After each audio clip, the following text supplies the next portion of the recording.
relationship to the concept, to the fact. But there's also a social or a political, a species-wide implication. It occurs to me that at any given moment, because of the way the planet is as a thing, some considerable percentage of human beings are asleep, always, and many are awake. And so if the world soul is made of the collective consciousness of human beings, then it is never entirely awake. It is never entirely asleep. It exists in, I guess you can hear me. It exists in some kind of indeterminate zone. And this to me is the clue to understanding something that is personally fascinating to me. And it revolves around why people believe such weird things. And why, either as a consequence of the approach of the millennium or the breakdown of traditional values or the density of electromagnetic radiation, or for some reason, a balkanization of epistemology is taking place. And what I mean by that is there is no longer a commonality of understanding. I mean, for some people, quantum physics provides the answers. Their next-door neighbor may look to the channeling of archangels with equal fervor. I mean, if this is not a balkanization of epistemology, I don't know what it is. It is accompanied by a related phenomenon, which is technology, or the historical momentum of things is creating such a bewildering social milieu that the monkey mind cannot find a simple story, a simple creation myth or redemption myth to lay over the crazy contradictory patchwork of profane techno-consumerist, post-McLuhanist, electronic, pre-apocalyptic existence. And so into that dimension of anxiety created by this inability to parse reality rushes a bewildering variety of squirrely notions. Epistemological cartoons, if you will, and conspiracy theory. In my humble opinion, I'm somewhat immune to paranoia. So those of you who aren't, gaze in wonder. Conspiracy theory is a kind of epistemological cartoon about reality. I mean, isn't it so simple to believe that things are run by the Greys and that all we have to do is trade sufficient fetal tissue to them and we can solve our technological problems?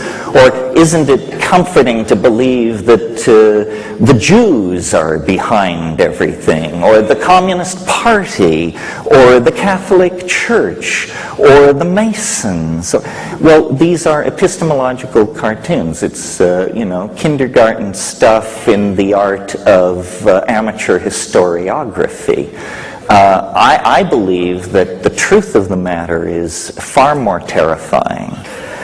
That the real truth that dare not speak itself is that no one is in control. Absolutely no one. You don't understand Monica, you don't understand Netanyahu. It's because nobody is in control. This stuff is ruled by the equations of dynamics and chaos. Now, there may be entities seeking control, the World Bank, the Communist Party, the rich, somebody others, but to seek control is to take enormous aggravation. upon yourself. Because this process that is underway will take the control freak by the short and curly and throw them against the wall. It's like trying to control a dream, you see. The global destiny of the species is somehow unfolding with the logic of a dream. Well, now a Jungian would say, no surprise here, history is the collective dream of humanity. It is run by archetypal energies. It is downloaded by the zeitgeist into the various milieus and epochs of which it is composed. This seems reasonable to me. I don't want to give you the impression it's too linear to understand that what I am saying is that awake is good, asleep is bad. What I would rather do is explain this whole gradient of possible positioning vis-a-vis your life and your destiny, these choices that you have, and then have people understand that they choose. You choose to be asleep, or partially asleep, or fully awake, or to be one part of the time and in some situations and one part of the time and in other situations. Now, if in fact we exist inside some kind of morphogenetic field that is created by the sum total of human minds on the planet, and if in fact in half or more of those minds at any given moment the rules of the dream hold sway, then it is no surprise that when we make our way into society, or just when we live our lives, there's an eeriness to it. There's a fatedness to it. There's a plottedness to it. We are inside some kind of engine of narrative, I believe. Some science fiction writers, such as Greg Egan and others, have suggested that this could even be a form of recorded medium. You can see the thumbprints of editors on our reality if you are truly paying attention. I mean, if you're a devotee of the theory of stochastic and random unfolding of events, then you have to look very carefully at how unrandom and how mythical and archetypal most people's lives are. If you take psychedelics and hurl yourself to the edge and spend time with strange Aboriginal people in remote parts of the world, the cosmic giggle becomes your friend. But in fact, ordinary people's lives, everyone's lives, are touched by deep magic. And again, the primary datum is experience, and then the models are built backward from the primary data without prejudice and in an attempt to transcend historical momentum.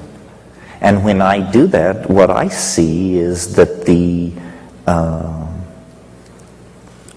carrier of the field of the cosmic giggle in most people's lives is love. Love is some kind of output which messes with the entropic tendency toward probabilistic behavior in nature. What do I mean by that?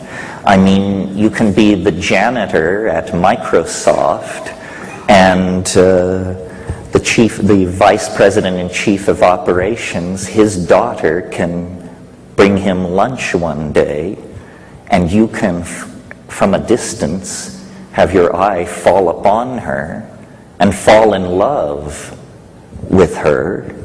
And from that point to having the 5 children she bears you go off to Harvard and the Sorbonne. It's just a matter of running the clock forward. I mean, these